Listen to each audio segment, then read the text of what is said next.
And these gloves I just recently purchased to replace the Tonic brand golf gloves that I had before. Yeah, those sort of kind of disappeared. I just still don't know where they went, but we won't harp on that. I bought these because they had similar characteristics to the E-Tonics that I did use, that being a carburettor leather front and a microfiber back. So leather front, microfiber back to keep the hands cool. And yeah, that's the reason I chose them. And of course, they're from a reputable manufacturer, Callaway. And by the way, I'll throw this in there. I did use these with Callaway brand golf clubs, so make of that what you will. I don't know if Callaway brand clubs put less strain on Callaway brand golf gloves, but I'll just throw that in there for full disclosure to give you as accurate of a picture as I can. So I have so far I've hit a little over 120 shots with these, mostly with driver and wood, and about 40 shots. That's part of the 120. 40 shots with iron and wedge. So as I can see, they've held up pretty well. I was kind of concerned when I first got these because like those little threads I think were kind of sticking out. I think that was there when I used them. Sorry, when I first used them. And of course, this one doesn't have any imperfections in it at all. And I'll go ahead and turn them over so you can see the back or the bottom of the gloves. And you can see that those are kind of dirty. Not as dirty as, sorry, not anywhere near as clean as they were when I first got them. As a matter of fact, for full disclosure, I will go ahead and flash in some pictures of these gloves before I use them and after I use them. 120 balls worth of using. So I'll flash that in right now.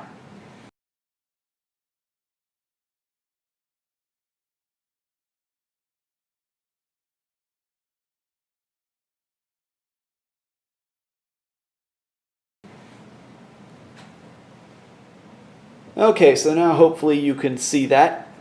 That is how they looked before and after. So these things, as far as I can tell, have held up really well. Now, I should probably say a bit about how I stored them. When I took these off, I didn't just take them and jam them in the pocket of the golf bag all wadded up. No, I actually took them off, tried to keep them from getting wrinkled, and I put them flat, and I actually put them into my camera bag. And then when I took them back inside when I got home, I took them inside with me rather than just leaving them out in the hot sun in my car. I took them inside with me and I stuck them just in my camera bag. And of course, my home is air conditioned, so it was a cool, dry environment. And I just tried to let them air out. I didn't close up the bag. I left the camera bag sort of open with the golf gloves laying as flat as I could on top of everything in there. And here's what they look like after sitting in there for a while in a cold, dry environment. And I'll show you the inside of them as well. There's one thing that happened with these golf gloves after I used them. See that in there, right there, there should be a tag where there is in this one. So the little right hand sticker that was inside here came loose when I took this glove off after shooting my last 40 balls. Sorry, I guess after hitting my last 40 balls would be the correct term. I don't know if you don't shoot golf balls. You take shots, but I don't think you shoot golf balls. I don't know. Someone correct me on that if I'm wrong. But these things have held up so far so good. 120 shots worth of balls, and mostly with driver and wood, and 40, of course, of that 120 being with iron and wedge. So what more can I say about this? I think in general it has been pretty good. They've held up well. They have, when stored, the way I stored them anyway, they didn't get wrinkled up. And, you know, just to show you how well they still fit, I will put them on now. And by the way, how you put golf gloves on, I'm told, is you're supposed to take your hand, grab it like this, and then pull the golf glove on the palm and then reach down here and pull this back, and then grab here and pull like that, and then grab and pull like that, and that makes it so the cuff doesn't get worn down too much. And then you press your fingers like that, and then you adjust the glove.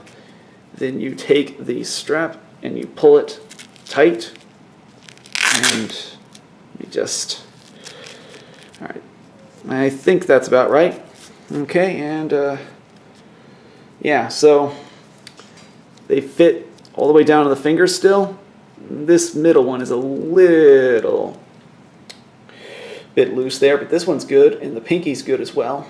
And if I just kind of push this down a little, and yeah, it's pretty much slides into place. And yeah, so they still feel pretty tight. And I will show you the other one, the left-hand one, which ironically, this is the only color that they make for the right hand, but the left hand has 3 colors. Anyway, I bought 2 golf gloves, 2 each of these golf gloves.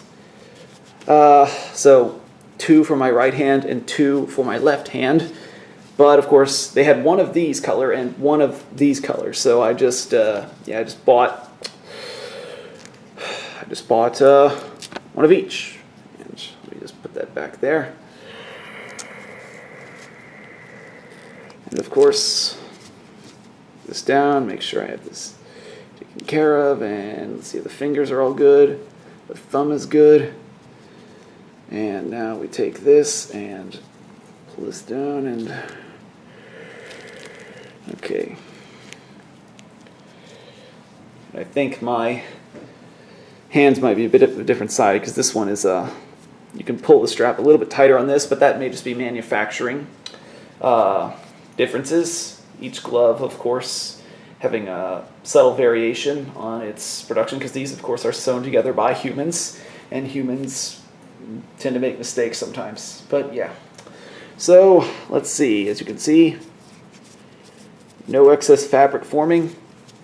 Really no excess fabric forming here. Like, I can kind of, if I really try, I can grip it. But yeah, so these things, here's what they look like. They're still pretty tight on me. This is after 120 shots. And yeah, rather than just sit here and continue to hand model, if you will, just show you the last of that. And here's the look there. And once again, the palm of this one. Let me just, there we are. All right, so they fit pretty well. And then, of course, when I took them off, I used this method, pulling each individual finger off rather than just grabbing and pulling. So I'm told this also extends the life of your golf glove, rather than just grabbing a couple of fingers or just grabbing all at once and kind of yanking, just making it come off that way. That puts more wear and tear. And while these were not super expensive, these were $11 each. And they are. So I think that's a fairly reasonable price for the quality. And then, of course, when you're done with them, you fasten the strap like that, just as they came in the box.